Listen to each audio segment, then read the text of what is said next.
Folks, this is Book Talk with Corbin, and I am your host. We have with us brother Damon Muhammad. This brother, he's a Kentuckian, born and bred. He got into the Louisville Study Group, sponsored by the Nation of Islam, and about 1992, and then 1999, he went to Lexington. And there at Lexington, the brother just rose through the ranks as far as the Nation of Islam is concerned. He started off as a captain and the head of the prison ministry there, and now he is the student minister for the whole city for the Nation of Islam. And this brother is going to talk to us today about what I regard as a classic. When it comes to Black literature, it's a classic, and that's Message to the Black Man by the Honorable Elijah Muhammad. I've had the great fortune, there we go, brothers, check that out. I have the great fortune of traveling all around different parts of the world, the United States. Spent a little time up there in Harlem, and Harlem, you learn a lot, you expose a lot to the Honorable Elijah Muhammad, his teachings and Message to the Black Man. But I've always said for the longest time, the Honorable Elijah Muhammad is probably one of the most underappreciated and researched men in the United States of America. On purpose. And anytime you have a book that's been in continuous publication since 1965, whether you agree with them or disagree with them, you need to look into that. That's something significant. It's very important. So, Brother Damon. Yes, sir. Let us talk a little bit here about the Message to the Black Man. But before we do that, let's talk a little bit about the Honorable Elijah Muhammad. Yes, sir. Not everybody knows much about him. I don't want to go into any depth in his biography because we don't have enough time, but suffice it to say that was he the actual founder of the Nation of Islam, or was that someone else? Master Fard Muhammad was his teacher. Master Fard Muhammad was actually the founder. The Honorable Elijah Muhammad established the Nation of Islam. It was established to him, but the founder is Master Fard Muhammad. He's the teacher of the Honorable Elijah Muhammad, and Master Fard Muhammad is from Mecca, Arabia. Mm-hmm. Now, my understanding is that there was a meeting between Master Fard Muhammad and Elijah Muhammad, and no one really quite knows what exactly was said in that meeting, but Master Fard Muhammad basically passed over the reins to Elijah Muhammad, and then he left. I'm not sure where he went to or what happened to him. I can explain it very quickly. Actually, the Honorable Elijah Muhammad's wife took him to a meeting that the Honorable Elijah Muhammad's brother was already a part of. And upon the Honorable Elijah Muhammad's brother informing his wife about the meeting and the man that they heard, the Honorable Elijah Muhammad went to this meeting. And at the end of the meeting, after listening to Master Fard Muhammad, the Honorable Elijah Muhammad told Master Fard Muhammad, "I know who you are." And Master Fard Muhammad whispered in the Honorable Elijah Muhammad's ear, he said, "Who knows this but yourself?" Everybody else saw a teacher. The Honorable Elijah Muhammad saw God. So the Honorable Elijah Muhammad always has referred to Master Fard Muhammad as God in the person. Mm-hmm. So that's why Master Fard Muhammad made that statement, but he was not actually made what was called back then the chief minister at that point. But after he recognized who he was, Master Fard Muhammad met and sat with the Honorable Elijah Muhammad one-on-one for 3.5 years, day to day, and gave him personal teachings for 3.5 years. So then he's referred to later, after the 3.5 year period, Then he's left to carry the brunt load of the message that was given to him by Master Fard Muhammad and establishing Islam in America. So like you might hear us say, Temple 1, Temple 2. Mhm. Well, these are the places the Honorable Elijah Muhammad traveled to after he was set loose by Master Fard Muhammad. He would travel from city to city, going back and forth to the Library of Congress, because Master Fard Muhammad, when he was put on the mission, gave the Honorable Elijah Muhammad 104 books to read. Mm. And those books had a bearing on his mission. And those books were found at in Washington, D.C.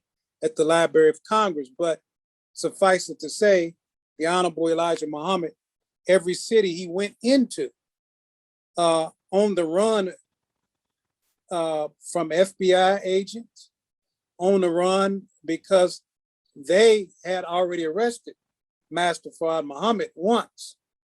And they knew of the Honorable Elijah Muhammad from Master Fard Muhammad. And the Honorable Elijah Muhammad was on the run from hypocrites as well. But during all of this time, he was establishing mosques. So Detroit is mosque number 1, which Master Fard Muhammad actually set up. Mhm. Mosque number 2 is Chicago, which the Honorable Elijah Muhammad established. 3, Milwaukee. 4, DC. 5, Cincinnati. 6, Baltimore. 7, New York. The Honorable Elijah Muhammad established, and they didn't call them mosques back then, they called them temples. Mhm. So that's a brief history of how the Honorable Elijah Muhammad established Islam and the temples Yeah. here in America. Now, you had mentioned the Honorable Elijah Muhammad was assigned 104 books. Well, are you allowed to reveal what those 104 are, or do you know what Well, those we are? know some of the books and some of them we don't know. But what we do know of what he told us, most of the books were about the life of Prophet Muhammad.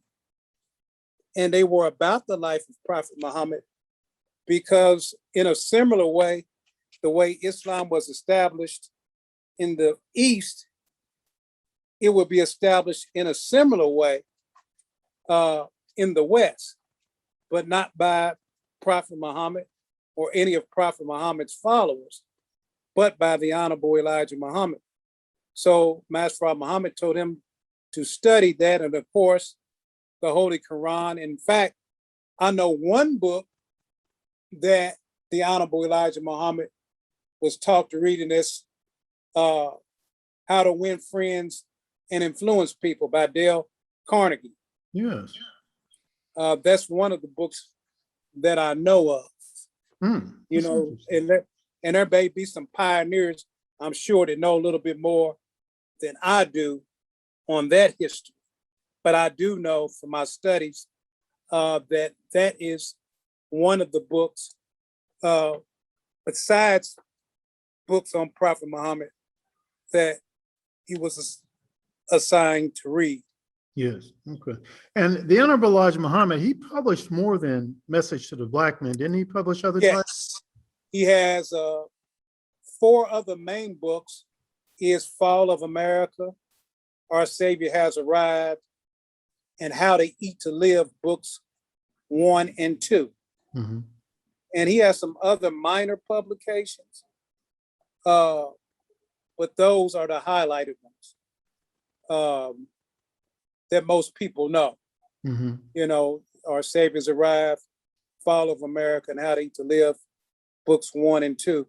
But Message to the Black Man, I would say it's our central course of study, because in that book, actually, it contains a little bit of everything. It synthesizes his teachings in a very simple way. Mm. And the book gives solutions I don't care what school of thought you are, Christian, Muslim, Pan-African, but the book gives spiritual guidance, political guidance, economic guidance. It's just a complete read. And in fact, that is a book that I don't even know if you remember this. You worked at a Kibalan bookstore, didn't you? Yes. You are the one that introduced me to that book. Get out of here. I was 19 years old. Wow. This was in 1991. Yeah.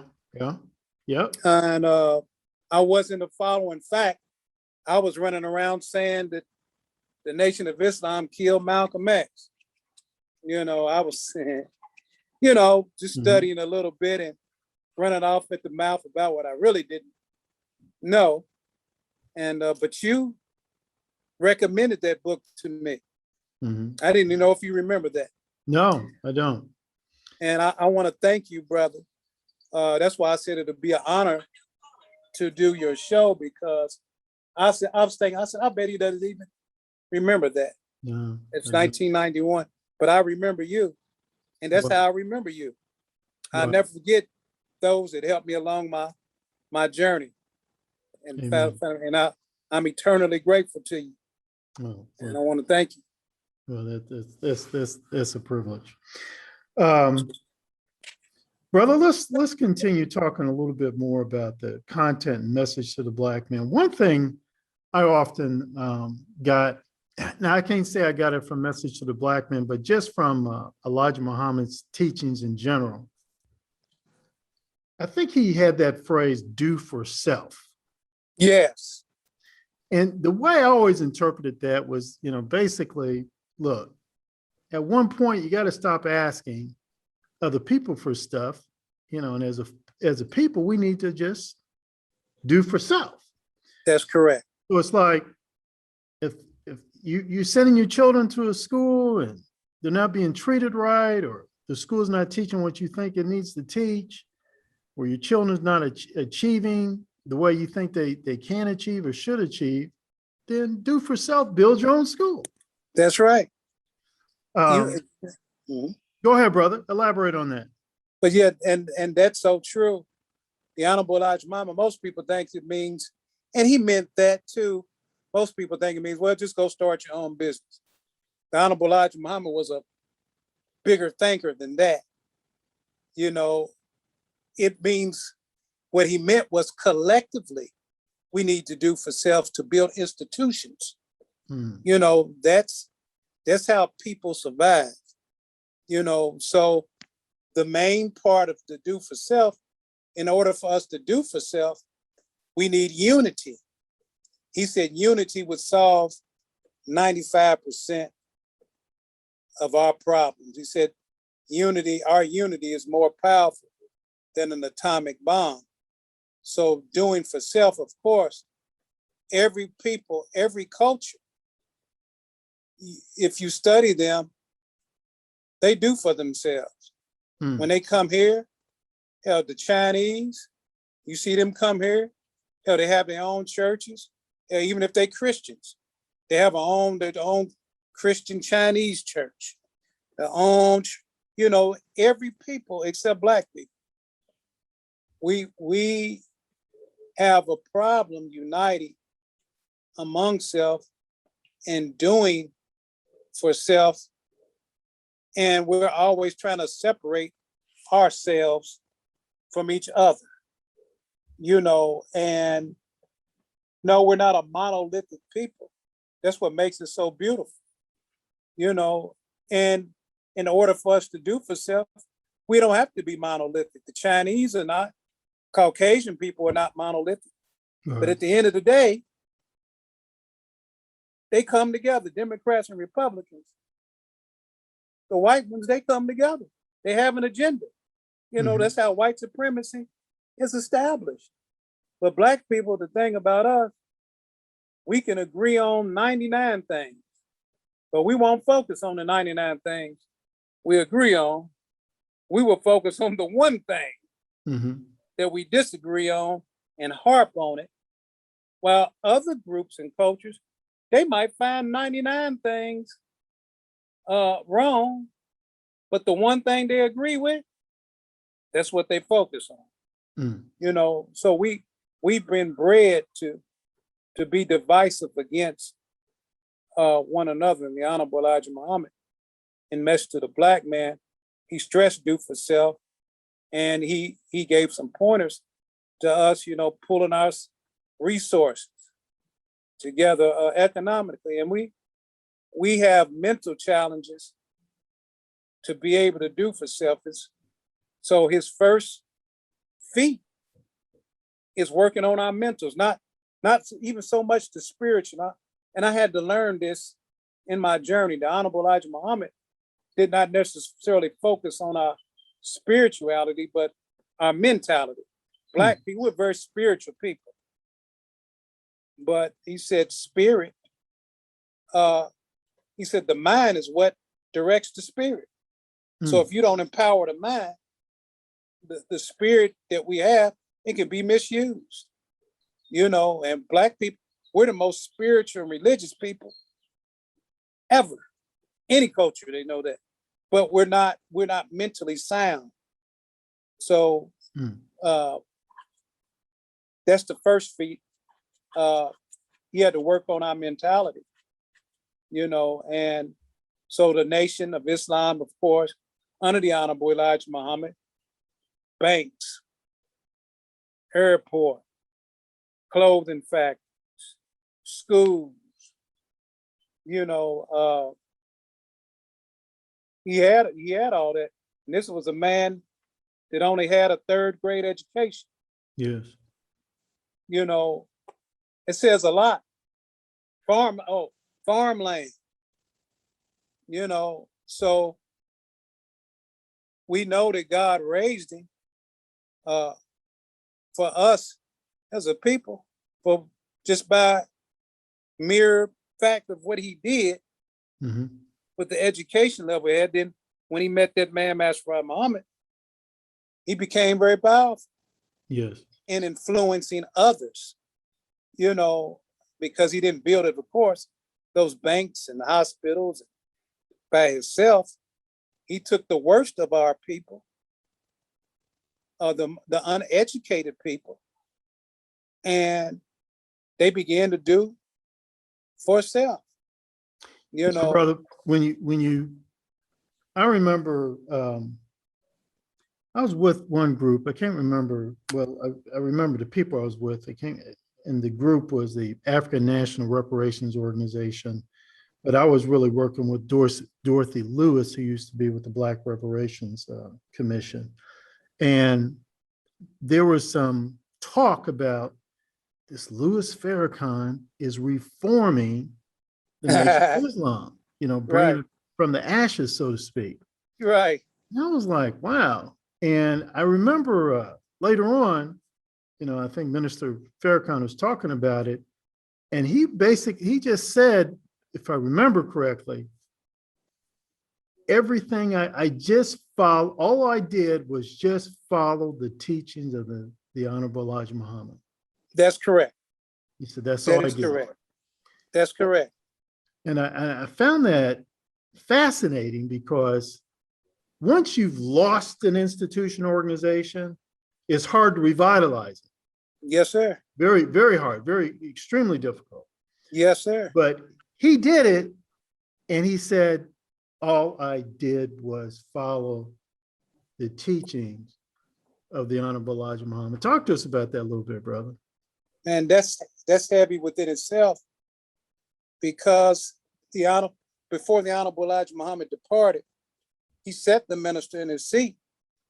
But of course, a little bit of the history of the nation, that the Honorable Elijah Muhammad's son took over, Wallace D. Muhammad, and the minister didn't fight him for the leadership, even though the Honorable Elijah Muhammad told the people, upon my departure, this will be the new leader. He will sit in my seat, several instances. But the minister didn't challenge it. fact, the minister was criticized for not challenging him, but all of that is prophetic too, but I won't get into that. Mhm. But what the Honorable Elijah Muhammad laid down is just universal truth in principle. Really, you don't even have to attach a religious name to it. Hell, uniting, cleaning yourself up, you ain't even got to put Islam on it. It's a way of life, you know. But he said, our religion is by nature is Islam, but Islam, he said, is not really a religion. It's a way of life, and I've met some good Christians that practice Islam. Islam just means submission. I met some people that don't claim religion that practice Islam. They just submit to God naturally. The creator, they submit to universal truths, and what the Honorable Elijah Muhammad just laid down were universal truths. And if followed and put forth, it's going to work every time. And that's why he was the most effective leader among any organization among us. And that's why the minister, but you said something heavy. When the minister reestablished the nation and he had our first Savior's Day in 1981, he made this statement. The minister said, no other form of organization that the government of the United States of America destroyed, black or white, has reclaimed this form of glory, except the Nation of Islam. And it is because the minister, when he came back to himself, he came back to those teachings, and he's followed those teachings, and he's grew to understand more, because he had to admit himself. Some of the things the Honorable Elijah Muhammad said to him, he didn't grasp it fully, and he grew to understand it. And the minister has a very deep understanding now and divine guidance on how to take the teachings of the Honorable Elijah Muhammad and apply them for today. That's why he's been the most successful. And there's others that have tried to restart their own little version of the Nation of Islam, but they're practically unknown. Yes. And it is because, number one, they weren't divinely assigned, but number two, it goes back to obedience to the teachings, and the minister told us that the more obedient we are to the principles, the more successful we will be. And a lot of those principles are in Message to the Black Man. Yes. Okay. They're in all, matter of fact, they're in all his writings, but it's synthesized in Message to the Black Man. I love Message to the Black because it's a very simple read. And what the Honorable Elijah Muhammad was able to do is take complex truth and make it simple. Where a brass monkey could, with us, man, especially those of us in the conscious community, we get real heavy, say a real bunch of heavy words, only to really say something simple, and that's the value of the Honorable Elijah Muhammad. I believe that's why his followers are able to put into action what he keeps it simple, where you don't have no excuse to say, well, I don't understand this, and that's what, in fact, in the beginning, that's what ran me away, because it sounded too simple. I was looking for something real heavy that sounded real good. And I found out with those groups, shit, it wasn't doing nothing, wasn't building nothing, wasn't talking about wasn't talking about anything, really, Right. but just wanted to sound heavy, wanted to get you into a debate, which is not going to do anything for our people. Right. We don't have time to debate. We got to, we have to come together. That debate stuff can happen later. Right. We're in a state of emergency. Right. You know, brother, it's interesting you said that. It wasn't but an hour or two ago. I was reading something put out by the Jefferson County Public School System, and they're doing an analysis of proficiency test scores, 2018, 2019. And it showed here that only 27% of Black students in the elementary school level are reading at the proficiency level. Only 27%. Well, you know what, they're probably gonna try to reinstitute building in prisons, because you know what they said. They said prisons were built based off of third grade reading scores. Yeah, yeah. Juwanza Kunjufu put that out too, didn't he? Yes, he did. Yeah, yeah. And it was like I was hearing that, and then based on what you just said, you know, like we have a Black school here now led by Sister Layla Hampton, and I have my political differences with her and my religious differences with her, but you know what? Our Black children need us Right. together. Yes, they need us together. So even if she has her school and I'm thinking about starting my own school, we still need to cooperate for our youth, for our Black youth, because it doesn't benefit me in any way. That's right. You know, we have so few of our young people reading at a proficient level. And man, you know, I that's mean, astonishing, brother. Yeah. That's an astonishing figure. I'm glad you studied that. In fact, the minister has a study guide on education, and that study guide 22, and it's called A New Educational Paradigm. I believe he delivered this message in August of 2005 in New Orleans, but he was breaking down the educational system and he turned it into a study guide. We do a self-improvement study guide. We've been doing it since I've been in the nation on Fridays, but you know, we got different subjects. Like study guide number 1 is mixed feelings and controversy. Study guide 2 is building human potential. Study guide number 3 is overcoming difficulty, and so on and so on. But the new educational paradigm is our newest study guide, number 20, study guide 22, or 21, I'm sorry. And it is interesting because my wife just started a school. It's an online interactive school, which she teaches. Well, she has her own school, but she teamed up with another sister. That they teach students across the country, live, interactive, online.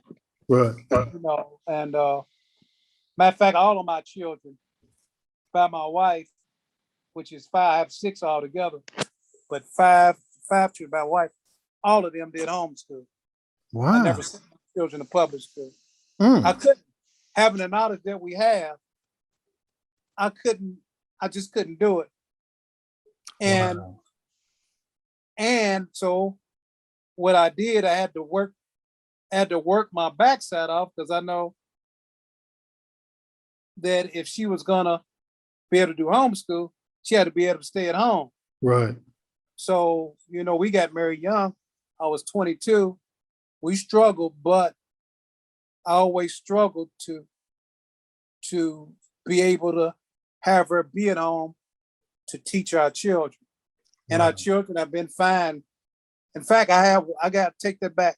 One son was allowed to go to public school, but it's a public school down here that they started in Lexington for Black boys. Carter G. Woodson? Carter G. Woodson, yes. Yeah. My son, he was of the first class when they opened the school. And he became the class president. So he went from homeschool to becoming a class president. And so it really, what my wife has done, brother, is phenomenal. And what the Honorable Elijah Muhammad said, he said, hell, you can have you can hold school under a tree, Right. because of the education that these children are getting today. And we call it the public food system. Mm. It's something, but education is key, Yes. and us putting aside our religious differences. And because my daughter just graduated from homeschool online from an institute called Aya Institute, Hmm. and they're based out of Atlanta. But matter of fact, they introduced us to homeschool online. A gentleman named Baba Wakessa and Mama Afia. But they are in Atlanta in their middle 60s. But they had started homeschool interactive online, where all of the teachers, like we're doing, Mm. Zoom. Wow. This is how the students learn. And in fact, math, a lot of their teachers were mathematicians.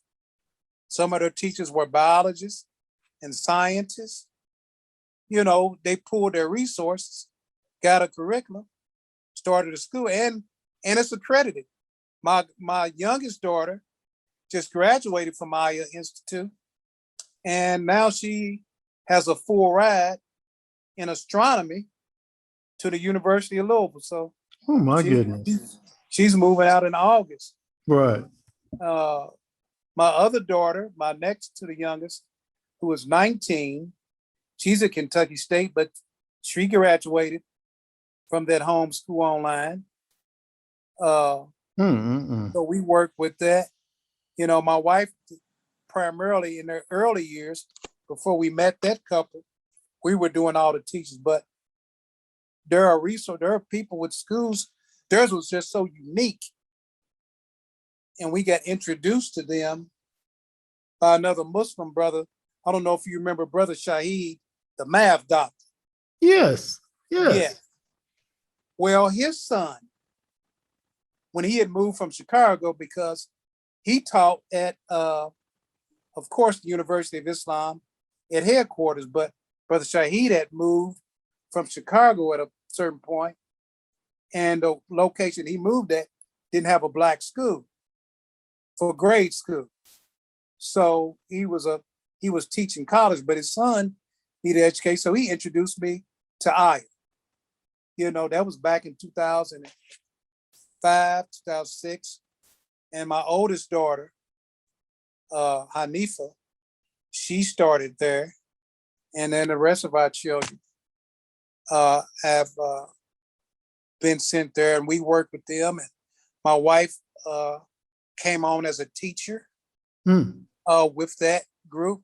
Then my wife started a school, helped another sister start a school that her children went to that same Aya Institute, but they broke off and started their own school and still work with and still get counsel from the Aya Institute, because they know they can't teach everybody.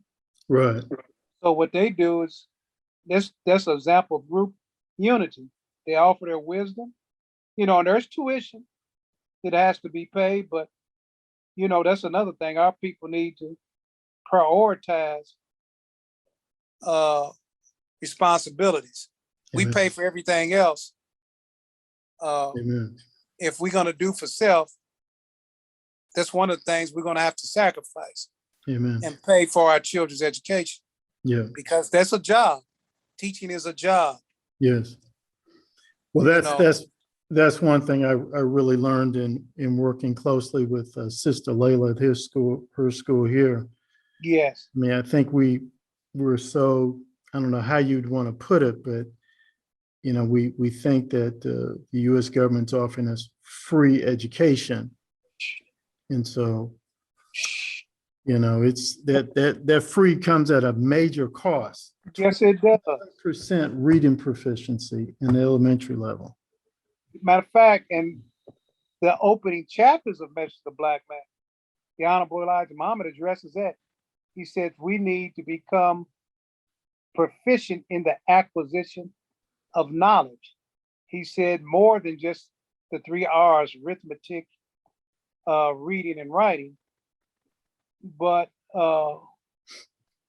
he said education, universal education, we have to be proficient, but of course, reading and writing is the fundamental things we have to learn, and in order to continue our education. Amen. But Honorable Elijah Muhammad addresses, he addresses that in Message to the Black Man. There's hardly a subject that the Honorable Elijah Muhammad in that book does not address. Brother, where can people, particularly Black men, where can they get a copy of Message to the Black Man? They can go right now to www.store.finalcall.com. Okay. And I believe the books, they're either $10 or $14, but very, very inexpensive. Yeah. Very inexpensive. But they can get them online right there. And those Message to the Black Mans are published by the Nation of Islam, now under the auspices of the Honorable Minister Louis Farrakhan. So they can get them right from the source. Right. Brother, I gotta get, man, this is powerful interview. I really appreciate you taking time out, and I appreciate you taking me back to Akiva Line Images in 1991. No, brother, hey, no, I appreciate you. It just when I thought, I said it warmed my heart, because it took me, like you, it took me back. Yeah. You're older than me, but that was a period of I was just now getting into quenching that thirst for knowledge, man. And that's nothing like that feeling. Yes, sir. And then I would come in that bookstore, and I remember asking you, what books should I get? I want to read this and study this. And you would say, brother, you might want to try this book over here. Yeah. I said, he probably don't remember. It's been so long. It's been 91. Yeah. It's been so long ago. And, my story is, we had to maybe do a podcast on that, on how I even got there, because my mother introduced me to the knowledge itself, even though she wasn't a member of the Nation of Islam, but she was a supporter. But as I wrote in the bio, life circumstances, right, she's the one that encouraged me to go to the Keebalam bookstore and go over there. She would go, and then when I would go without her, that's when I ran into you over there. And different subjects. I still got my book, I think by John Henry Clark. Oh yeah. What's it, in the African studies, Black menticide, genocide in the African studies. I got a book by not John Henry Clark, but it's his contemporary brother. In fact, he donated most of his books to the nation. Dr. Yosef. Dr. Ben? Dr. Ben. Yeah. Upon his death, he donated all of his books to the Nation of Islam. Wow. To the university. But I remember getting some of his books. You had directed me to that. I remember getting Walter Rodney's book. Oh yeah. How Europe under the African. Brother, I wanted to take the time to thank you, because you were key and just get me into the sphere of just this type of thanking. All right. Thank you for working there, and I'll never forget you. All right. Thank you, brother. And I'm humbled by that. Brother, we will be in touch, okay? Please. All right. And now I'm gonna finish now whooping up on this brother over here. And I'm gonna show him what do for self really looks like on his board. All right, brother. Yes, sir. I'll be in touch.